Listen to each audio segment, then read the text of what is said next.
Assalamualaikum warahmatullahi wabarakatuh. Kembali lagi bersama saya Niradi Paramadani dari kelas Perbankan Syariah Konsentrasi Pemasaran B akan membahas materi tentang sejarah singkat zakat yang merupakan materi ketiga dari mata kuliah Manajemen Zakat dan Wakaf.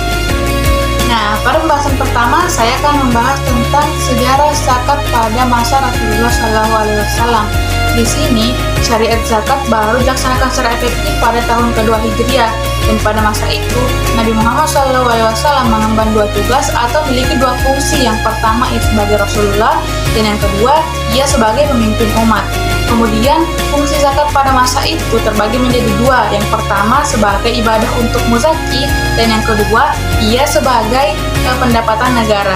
Kemudian syarat zakat dengan tata cara zakat ini pun disalurkan dan diajarkan oleh Nabi Muhammad SAW sendiri, dan pada akhirnya kemudian diberikan tugas itu kepada sahabat-sahabat Nabi Muhammad SAW untuk dilaksanakan. Nah, tentang pengumpulan dan pendistribusian zakat itu sendiri, Rasulullah SAW menugasi para sahabatnya untuk menjadi bagian dari amil zakat, yang dimana terbagi menjadi dua. Yang pertama, amil zakat yang berdomisili dalam kota Madinah.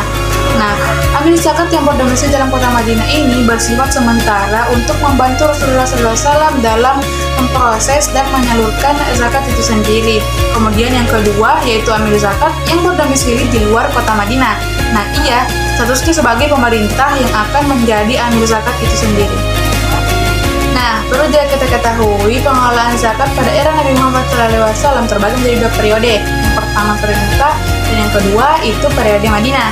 Nah, yang pertama pada periode Mekah. Pada masa Mekah sendiri, zakat ini hanya dibebankan kepada individu, dan zakat dapat juga dikatakan pada waktu itu hanya sebatas sedekah yang disalurkan pada waktu itu juga.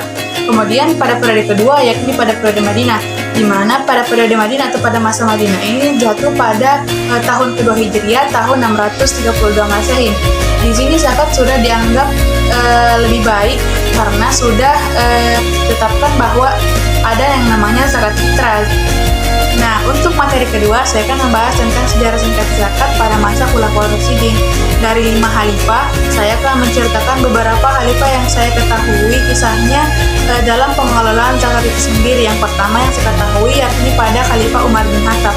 Nah, Khalifah Umar bin Khattab ini melaksanakan tugasnya dengan sangat tegas, kemudian termasuk khalifah yang menciptakan pertama kali Baitul Mal sebagai tempat untuk menerima, mengelola zakat untuk kemudian diserahkan kepada yang berkewajiban menerima zakat. Kemudian yang terakhir saya akan menceritakan tentang Utsman bin Abdul Aziz yang merupakan khalifah yang berpendapat dan pertama kali menetapkan bahwa harta yang dizakatkan bukan hanya sebatas harta yang dimiliki, tetapi juga penghasilan atau pendapatan, di mana pendapatan yang diterima harus dikeluarkan zakatnya pada saat itu juga.